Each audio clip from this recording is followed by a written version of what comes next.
Chapter 5.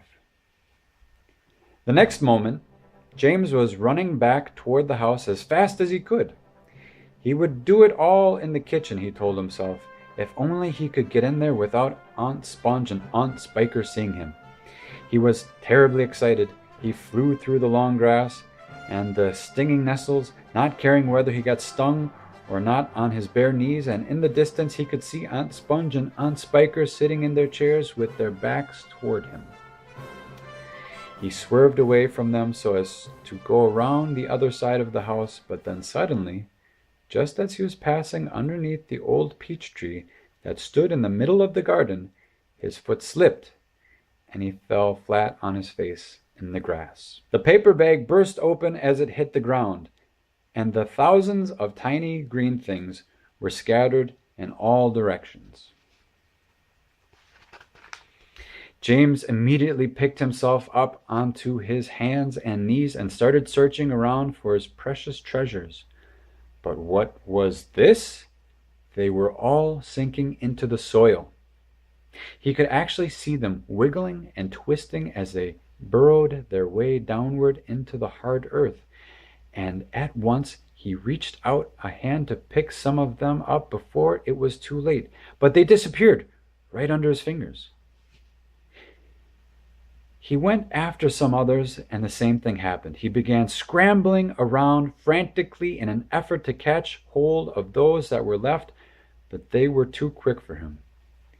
Each time the tips of his fingers were just about to touch them, they vanished into the earth, and soon, in the space of only a few seconds, every single one of them had gone.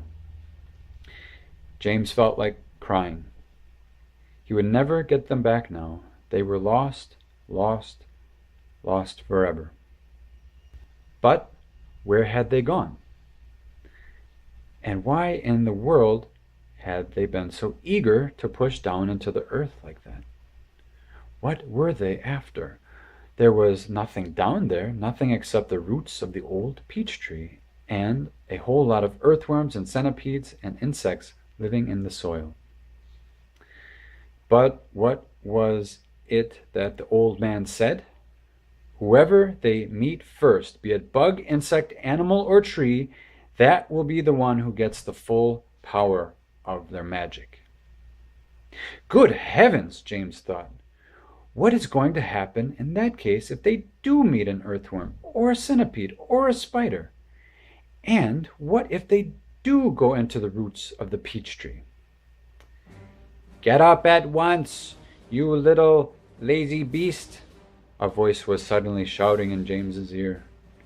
James glanced up and saw Aunt Spiker standing over him, grim and tall and bony, glaring at him through her steel-rimmed spectacles. Get back over there immediately and finish chopping up those logs, she ordered. Aunt Sponge, fat and pulpy as a jellyfish, came waddling up behind her sister to see what was going on. Why don't we just lower the boy down the well in a bucket and leave him there for the night, she suggested. That ought to teach him not to laze around like this the whole day long. That's a very good wheeze, my dear Sponge. But let's make him finish chopping up the wood first. Be off with you at once, you hideous brat, and do some work. Slowly, sadly, poor James got up off the ground and went back to the woodpile. Oh, if only he hadn't slipped and fallen and dropped that precious bag. All hope of a happier life had gone completely now. Today and tomorrow and the next day and all the other days as well would be nothing but punishment and pain, unhappiness and despair. He picked up the chopper and was just about to start chopping away again when he heard a shout behind him that made him stop and turn.